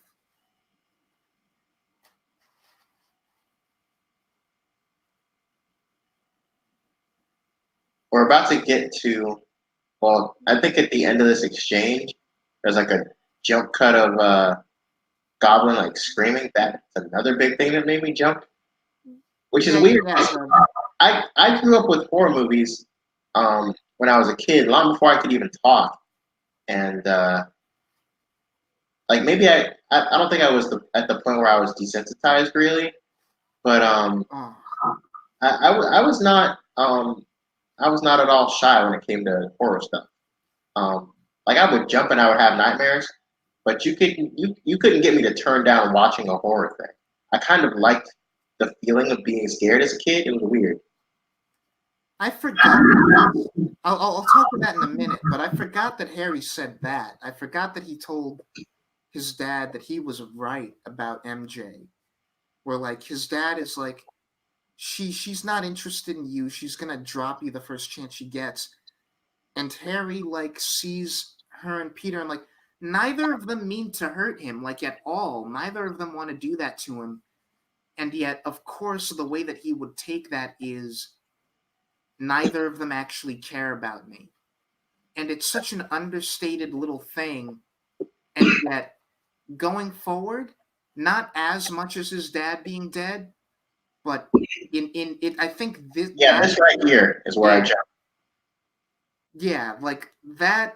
I think the reason that stuff like that is so effective is because the rest of the movie is not a horror movie, and so it's a very family friendly, sort of bright and colorful thing. And so when the stuff like that happens, it takes you off guard. You're not Superman, you know.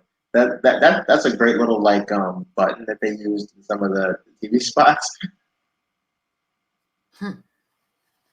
But yeah, like it's one of the things that a lot of people, even the people who like praise Spider-Man 2 and Harry's role in it, I think kind of neglect going back to this movie is just how much that single bit of him coming into that hospital room and seeing Peter and MJ and being like, "Oh, so I really didn't mean anything this whole time." How much that must affect him. And I think the big problem is like they just don't communicate. Like MJ, we don't really get a lot of scenes with, or really any scenes outside of that festival scene with um, MJ and Harry. So it feels like Harry and MJ like went on a date and never really talked about where they were after that. Yeah. It's a very awkward relationship. But then again, in that specific instance, I'm not sure how I would have communicated at that. Like what is she or he supposed to say to Harry when he walks in like that? That's true, but you know, she clearly knows that he is still trying to like actively pursue her. So she needs to be like, I'm not really feeling this. Um, she doesn't have to say I like Peter. Just I I want to be with someone else. Like she needs to say something to him to let Yeah. him know. You know? Yeah.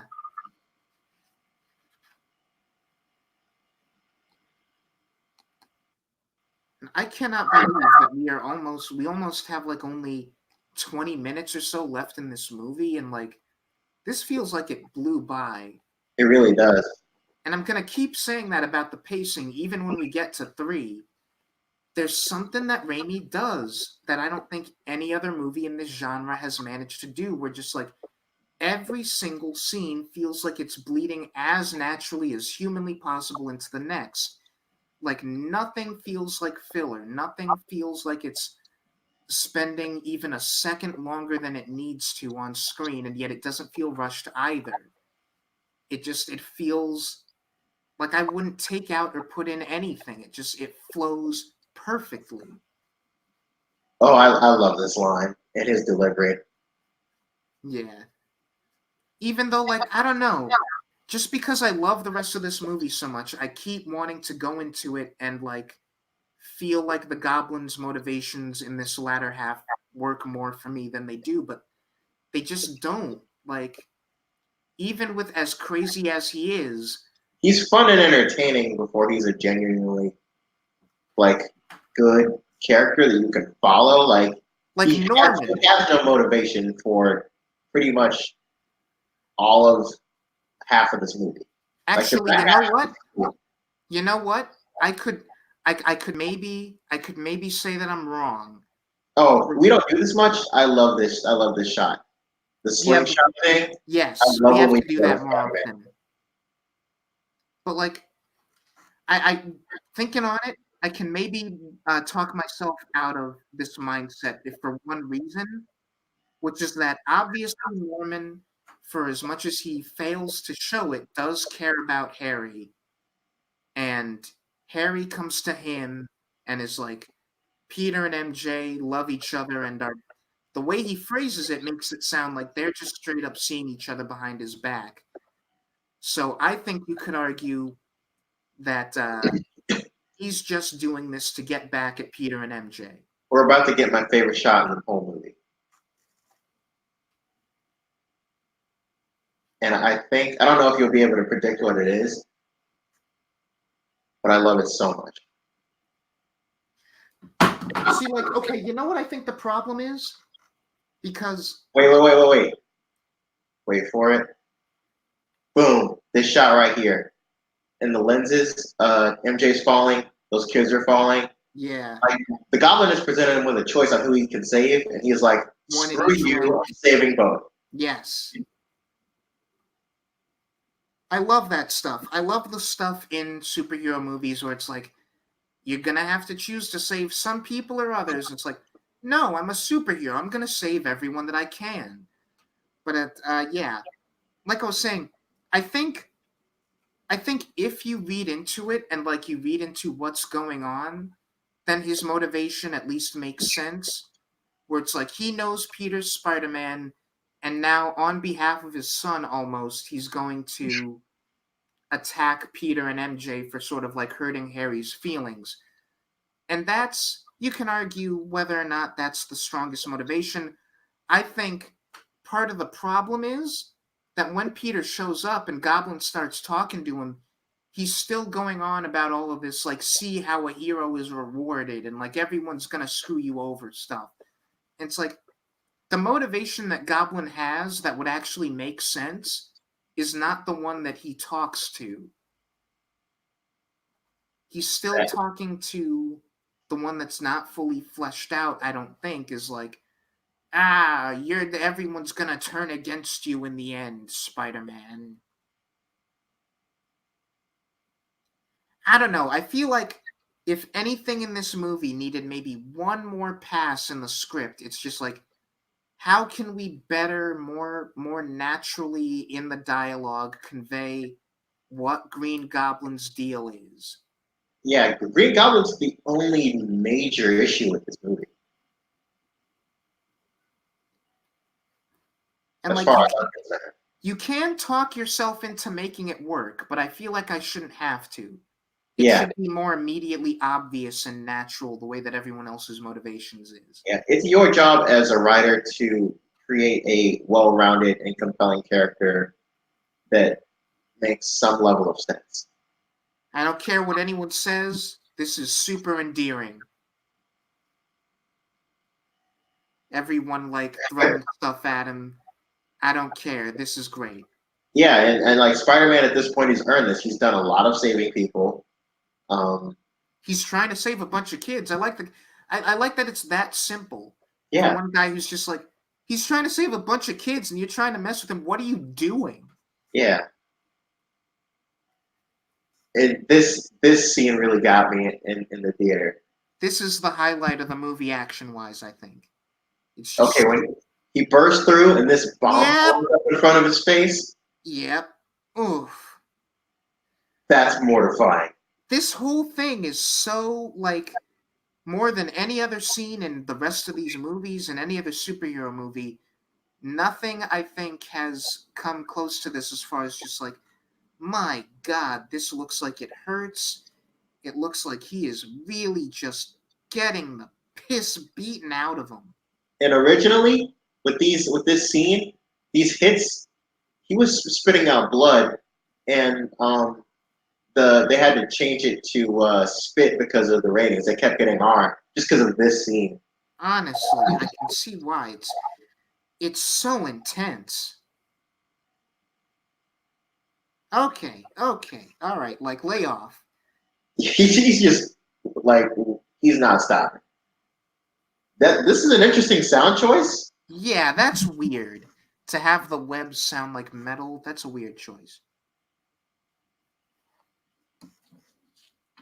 Ah, jeez. And see, just like you wouldn't think that like the hero just getting like not even remotely an even fight, just getting beat down and beat down and beat down would be my highlight of the movie action wise, but it's so impactful. It's one of the things I love most about characters like Spider-Man, Daredevil, and Captain America.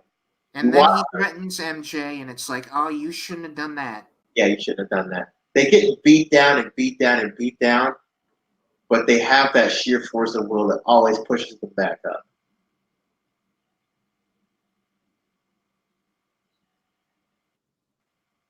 Get him.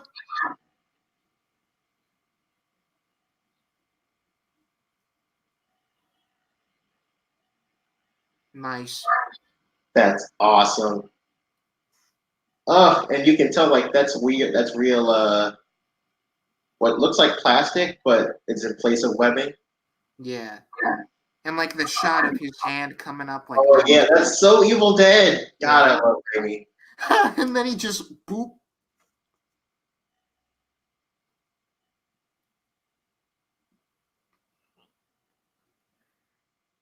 See, like a lot of my other favorite fight scenes, and like we'll get to it with stuff like Spider-Man 2, are the scenes that are like a bit more even and the characters trading blows and then one of them slowly gains the upper hand. But Yeah, here it's like one firmly has the upper hand and then shift and then the other one has the upper hand and then the fight's over. And there are a couple of ways to read into this. Like, is Norman being genuine here? My choice is to interpret that he is, or is I've Goblin? always read it as he's joking. Oh, let's see. This is why I think that he's definitely not protect. See, he's already reaching for And the. yet, you say that, and yet we know that the Goblin can control the body even when Norman is like the one speaking. That's true, but I've always read this scene, even at a really young age. I've always read this scene as all of this is lying, and he's saying this just to get him calm and relaxed and docile, and then kill him. That's how I read it. That's how I read it as a kid, yeah. And I think he is definitely playing on Peter's Peter with the father like line, like I've been a father to you.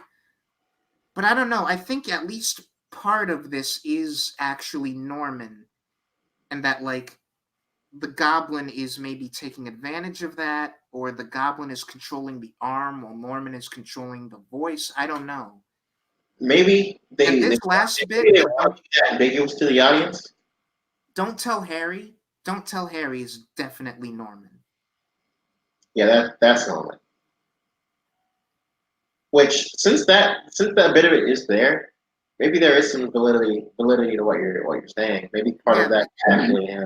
I don't think my interpretation is the only one. I think there's a lot of different ways you can read into that whole thing. And like I find it interesting. And you could even maybe argue like I feel like someone who doesn't like the Garfield movies would definitely argue they're being derivative, but it's really interesting that both this movie and the first Garfield movie end with a father of Peter's friend or someone he's really close to dies. Peter they ask Peter to make a promise. Peter doesn't verbally agree to it, and yet he tries his hardest to keep the promise anyway, and doing that only causes nothing but problems. Like, Yeah. don't tell Harry. Especially because like it's not like um Harry has this. Well, I mean, I guess he puts his dad on a pedestal that he doesn't really deserve, since his dad really wasn't a good dad. Hmm. But like telling him that he was really a psycho and tried to kill Peter multiple times, like is he? I think yeah, maybe that's what it is. He just wants to preserve the idea that his son has of him. Yeah. Which is like Harry's got enough daddy issues as it is. He doesn't need to know that in his last days his dad was pretty much a monster. And Especially he since wasn't even really worth the the approval that he sought after so hard. not even necessarily whether he was worth the approval or not, but just like that's of course where Harry's mind would go. But it's like I I think it's interesting that Harry is now and will be for the next two movies in the same place that Peter was, where Peter Peter, I think, in accidentally or however you want to put it, getting Uncle Ben's killer killed, realizes that revenge is not worth it. And he says, I know what it's like to lose a father. And Harry's response is, I didn't lose him, he was taken from me. Harry is still very much in that place of, I have someone to blame, and I am going to find them and I'm going to make them hurt. And that's where Peter was, and Harry doesn't have the good fortune to like let circumstance take him out of that mindset. He's going to be stuck there for a long time. and for all intents and purposes, Peter got what he wanted. He didn't have to dirty his own hands, but Uncle Ben's killer did die right in front of him. Yeah. And this is Farewell, my favorite track in any of these movies. You know what? I might not say that with confidence. I'll say it's my favorite track in this movie. But just I could listen to this one on a loop. One thing that I mean, we'll talk about. Well, you know what? I'll save that for Spider-Man 2. Yeah, I get it. I have a feeling I know what you're gonna say, and I agree. And it's like, to what degree does maybe Spider-Man 2 possibly retcon this scene in particular? Yeah, And just because so much stuff to talk about with this yeah, because this relationship in that movie. for Peter, this is a kiss goodbye, and for her, this is oh my God, you're Spider-Man. Like when she touches her lips, Yeah, like it's that is clear to say very. right there that she recognizes that that's the same kiss. And like, I'm just gonna say, I don't buy the explanation that people might offer, which is like, maybe she suspected it and then didn't confirm it, or maybe like that's not what that's meant to convey. No, if anything, that this viewing has like even hammered in for me is like, this is a very subtext heavy movie where a lot of stuff is meant to be obvious without being said. And that I think is one of those things. And you would not end your movie with it if that is not the note that you were going to build on going forward. Is she where Mary Jane is at? Is that she just put together, or at least suspects, that he's Spider-Man. And we are not going to build from that place in number 2, and that's going to cause some problems. Yeah, which is an issue that the Garfield movies managed to avoid. Not so much with, I mean, it's a little more complicated in the MCU movies that we've gotten so far, but um, I have my reservations about Michelle, even though she's ultimately a much better character than MJ is in regards to the whole trilogy and not just this movie. Uh, Again, we'll get This narration at the end is just awesome. yeah. Again, we'll get to when we get to those movies. I think I really, really like Michelle as a character personally, and I think she And would. so do I. When I say issue, I don't mean the issue doesn't really lie with her so much as where we've gone with her. If that Yeah, makes and sense. It's like to that, I'll we have say, gotten enough done with her and Peter. I'll say, I think she would be an even way better character and better received had there not been a single deleted scene in Homecoming that was taken out. And we'll talk about it when we get to that movie. Already at the end. Um, Yeah, we and like, talked over it, but I love that ending swing scene, and I yeah, love that that's kind of a staple that we've done with more or less the majority of these movies. We didn't do one in Homecoming, and that was fine. But I always love those. I always love when we can get just have a scene of Spider-Man just swinging around. yeah. I love the one that we got in Far From Home, Oh yeah, that one's great. but I don't know. I'm having this weird feeling where it's like we probably won't do this, but just because it feels like this movie flew by, and I'm so eager to talk about the second one, I'm almost like, do you want to just do the second one like right now, like as soon as the credits are over? I was gonna ask you the same thing. Hell yes, I'm not sleepy at all. I'm ready to go. I could watch the second one. Okay, let's do it. I'll like give me a few minutes to set it up, and let's do it. Okay, guys. Let's not make it one stream though. Oh Let's yeah, yeah, yeah, yeah. Okay, guys. Well, Nick, do you wanna wrap it up? Yeah, I mean, yeah, I don't think there's any reason for us to just keep going over the credits. So Especially since these don't have post-credit scenes. I remember yeah, that's at true. the end of this movie, at least on VHS, they had the Nickelback music video play. How do you feel about this song? I'll The one that's say I'm playing not the right now, or the Nickelback one. yeah, no, I'm not the biggest Nickelback fan. To be honest, as a kid, I ate it up with a spoon just because it was about Spider-Man. I would sing along with it, and I like knew it fairly well because I kept rewatching the movie over and over. But yeah, I'm not actually a fan of that band. I've only not that I like hate their music. I just haven't really listened to it all that much outside of this song and maybe two others. The hero saves. I don't know. I feel like this song maybe became a bit of a meme. But yeah, anyway, like wrapping up, I think this movie for a long time I kind of dismissed as the Spider-Man movie that's just okay. And I don't know. This is one where more than the second one, more than the third one, every time I sit down with this with like my current critical standards, the better it gets. The one thing that holds it back from being like perfect is the goblin stuff and how I wish that his motivation was just a little bit tweaked, a little bit stronger in the text of the movie than it currently is. But I don't know, I have almost no problems with this movie outside of that. And just like it's so gratifying to have a movie like this or like my favorite movies like Age of Ultron or Speed Racer or something like that or like 12 Angry Men or something, the ones that no matter how many times I go back to them, I'm always finding something new to appreciate. And those I think are the best movies.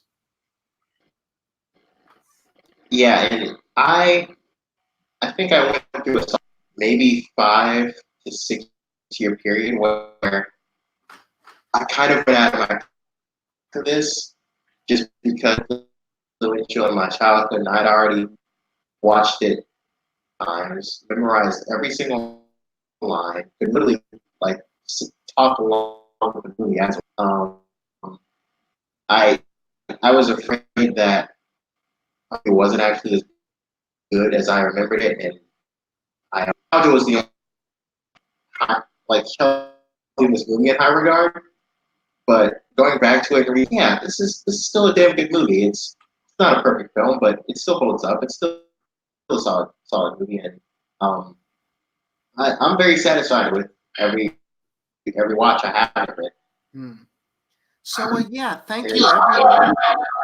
Thanks everyone for watching or slash listening, and let us know what you think about this movie in the comments. Did you watch along with us? Did our commentary sort of like change your opinion in any way? And we're just gonna go straight into recording the Spider-Man 2 commentary. It's almost definitely not going to get released with the first commentary, just because I want to space these out. But yeah, these are going to be recorded like one after the other. At least these first two. We're probably not going to get to number 3 today, but we'll see what happens. Yeah, we So shall see what yeah, thanks happens. for listening, and yeah, we'll see you in the next one.